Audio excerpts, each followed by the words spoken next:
Hello, Louise. Today we're going to talk to Louise Cordigley about her long-awaited book, Echoes of Captivity. It's good to see you, Louise. Another chat we're going to have. The book is really brilliant. I've read it cover to cover. Brilliant idea, and I think people will enjoy it, if not have a tear in their eye, because some of it is quite sad. What gave you the idea to do it, Louise? Well, Ronnie, I did some research about my own father, who was a prisoner of war, and then I came across people like you, Ronnie, particularly. You started the FIPO family, and people like Keith, who does so much research for everyone at Kew, and then there's Ned Parks, who does the conferences. And I suddenly wondered why all these people were so driven to do things for the Far East prisoners of war. You had two older brothers who went through the war without their father. I had a sister who was the same. My older sister went through the war without a father.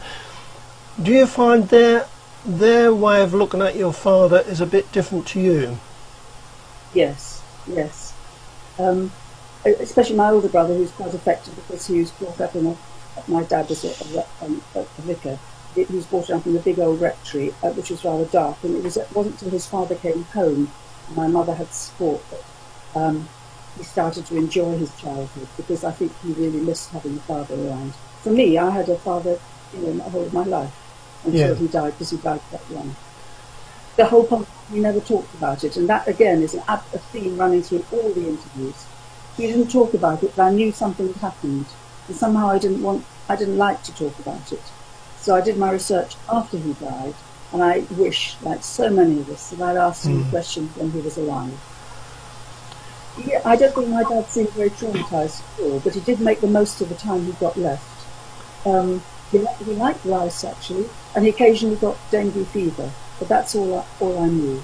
Yeah. What about you, Keith? Yeah, there's no cure for dengue.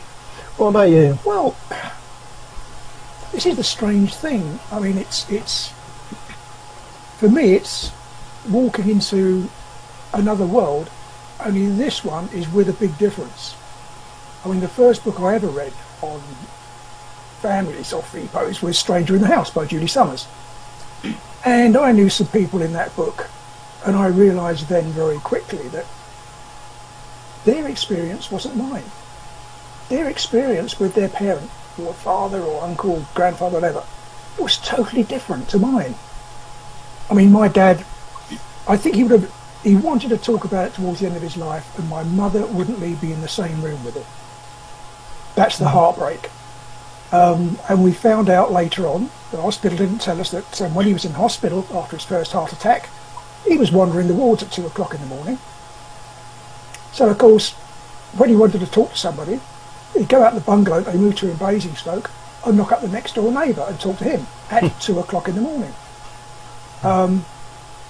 So it's when you start reading this, and I mean, there's a couple of them, one particularly in the book that really upset me, it really affected me, because I put myself in that person's place and thought, no, you've got to be a pretty strong guy to go through that. Yeah, yours was a bit different, wasn't it, Bernard? Because, of course, you didn't see your dad after the war, because unfortunately he did die on the way home. But I know that affected you as a family. We were split up as well, you see. I lost my mother, I lost my father. I didn't really have anyone to talk about my father. What I know about my father, I found out for myself. You know, it was a lonely sort of childhood, really. You went to Changi, and you saw the cross for the first time. That's right. That's right. The picture of you holding it was brilliant. Yeah. I absolutely filled up. Not surprised. You know, to have held it in my hands and to look it all over and see how he'd done it. And, you know, that to me was marvellous.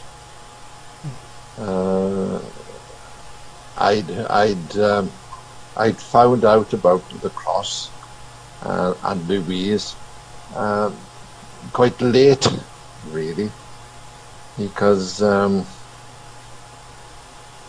when I first found out about it, and I wrote to the man that wrote the article where I found it, I wanted to know what it was like, because they wanted to know where it was, and I didn't know where it was. And the connection between you and Louise is the cross.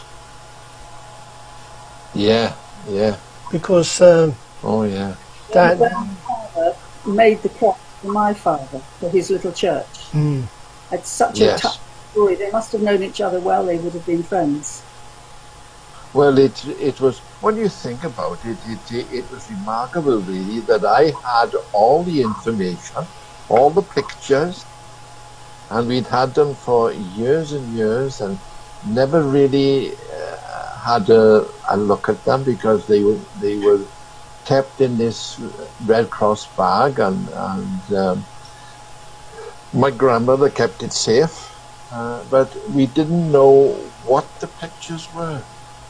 Bernard's father had taken pictures of my father in the little mosque which had converted to a church. That's right. And the proper photographs, absolute photographs of Yeah. extraordinary going. Yeah. Yes. To think that I had those and you had the cross. Yeah. It was the connection, wasn't it? Nobody could argue that our fathers then weren't friends, because the proof was Very there. true. Very true. And how the hell did he get a camera? Yeah. As a Japanese artist, Exactly. Yeah. you know, Exactly. which is absolutely incredible. But And they survived. They came all the way to Japan. They survived the war. the hope that Cross gave the POWs saved a lot of lives. Oh, yeah. And tell me which shell it was. Howitzer, 4.5 howitzer shell.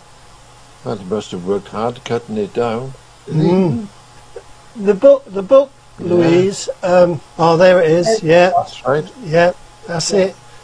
Yeah, that's a brilliant piece of workmanship. Your dad, Yes. everyone who goes into that sees that cross, Bernard, you must be proud. Yeah. You must be really proud of him. You know, I can remember when, and I could see all the people around it, and then there was a party of Japanese school children going round, and I had to wait for them to go round and go before I could go and see it. And then when I went up to the altar there on my own, my wife was behind me, but I was on my own. And I can remember saying to the young Chinese girl there, Rosalind, her name was, I said, Rosalind, could I have it out of the case?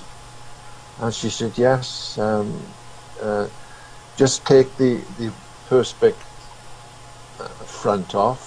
We've unscrewed it already for you, and you can hold it. And that's what I did, and I absolutely broke down. And there was lots of people there.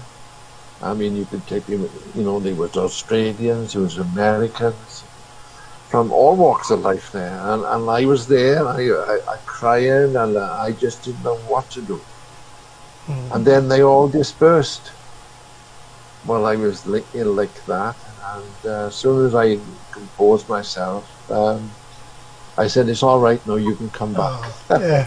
And they all came back, and they were all over me like a rash. Yeah. What I would have liked, Ron, is that I had two sisters, and we should have been there together.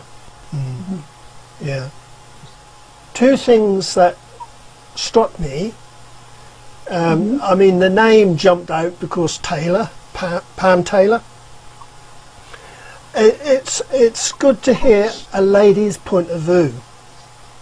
Yes. Yeah, that was good to hear that, because I mean, we tend to hear the men, the POWs, but we don't tend to hear about the women's situation. Yes, just one woman I found, yes. Yeah, Right. but you had another one, didn't you? Banker Island? Well, I had Marla Speenman. She was a child who was a prisoner of war Yeah. with her mother, Yeah. with her mother and her brother and sister. And that was interesting as well, because she then went on in later life to become a counsellor as well, as if she wanted to help people. I was going to say, Ronnie, what do you feel? What do you feel about when I interviewed you? What do you feel about having put yourself into the book as well? Well, that's the only book I'm in, and that's the only book I will be in, because I tend to write on the web, but I don't tend to write for a book. It released a lot, to be honest. It released a lot talking to somebody about it, because, I mean, as I said to you, Louise, I won't go into it too deeply, because your book is the thing to read about it.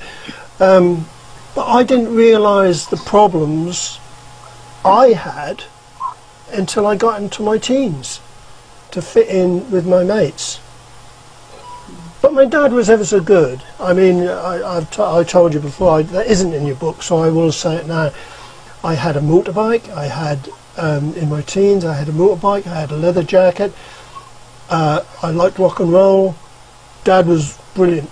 Never interfered whatsoever. He just let me get on with life.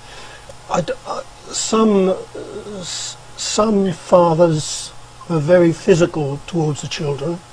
My dad never was. He was so. If any correction had to be done, that was either sending me to bed or my mum doing the correction. The plates had to be cleaned. They had to be cleaned, if not go to bed.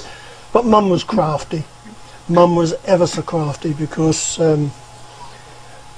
when we had our Sunday roast, when you're young you don't particularly like bits and pieces on the Sunday roast, and Mum didn't used to bring it all out on the table, so Dad didn't see we left a lot.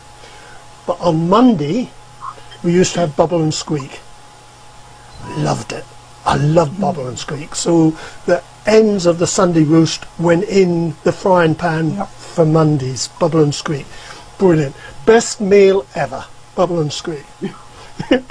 Anyway, as being good, what do you think, Liz? Do you think you're going to enjoy the book? Yes, I'm sure I will. I mean, it's only just arrived a few days ago, so I'm not very far through it yet, but I look forward to reading the rest of it. Okay, volume 2, not a problem. Yeah, volume 2, volume 3. No, sorry, Louise, I want Eric and the Scrunchball. I thought that was absolutely, I loved it. I loved it, because that was different, wasn't it? And we're going on to something different. I can cut this bit out. But Eric, yeah, brilliant book. First, well, it wasn't the first children's book, but it was the first one lately. I mean, the one that was written during the war was different, but that one, it's different, and we put it in schools, didn't we? So schools have got it in their library. Louise, thanks a lot, and thank you for registering all our thoughts about our childhood. I think others will enjoy it.